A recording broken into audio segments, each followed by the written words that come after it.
जो एक समय खाते हैं वो योगी, जो 2 समय खाते हैं वो भोगी, और जो 3 समय खाते हैं वो रोगी।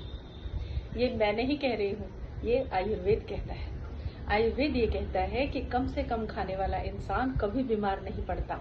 हमेशा जब हम ओवर ईटिंग करते हैं, जब हम अपनी बॉडी को ओवरबर्डन करते हैं, जब उसमें बहुत सारे टॉक्सिन्स इकट्ठे करते हैं, तभी हम बीमार पड़ते हैं। तो सावन का महीना है अपने आप को डिटॉक्स करने का, अपने आप को रेस्ट देने का।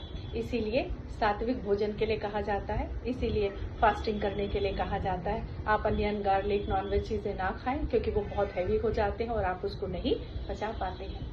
दूसरा, फास्टिंग करने के लिए कहा जाता है। क्यों? क्योंकि जब फास्टिंग करते हैं तो हम नमक नहीं खाते हैं, तो जब नमक नहीं खाते हैं तो बॉडी में वाटर रिटेंशन नहीं होती है। सावन का जो मानसून का जो मौसम होता है उसमें हमारा मेटाबॉलिज्म बहुत स्लो हो जाता है, तो हम जितना उसमें कम खाते हैं उतना ही हमारी बॉडी ठीक रहती है।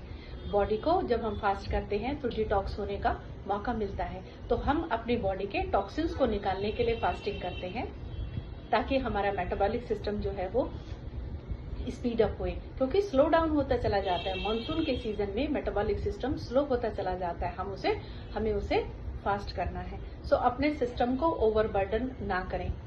Choose to be healthy, not to overeat. अपने शरीर को समय दें, अपने टॉक्सिन्स को निकालने में उसको मदद करें। जहां फास्ट की जरूरत कर सकते हैं वहां फास्टिंग करें, अपने मेटाबॉलिक सिस्टम को स्पीड अप करें। तो इसलिए सावन के स्पेशल महीने में सबसे अच्छी suggestions, not to overeat. बहुत ज्यादा हेल्दी, बहुत ज्यादा हैवी, ऑयली, स्पाइसी जो फूड है उसको अवॉइड करें, क्योंकि सावन के महीने में आपका वात इंक्रीज हो जाता है, जिससे आपके शरीर में अननेसेसरी प्रॉब्लम्स क्रिएट होती है।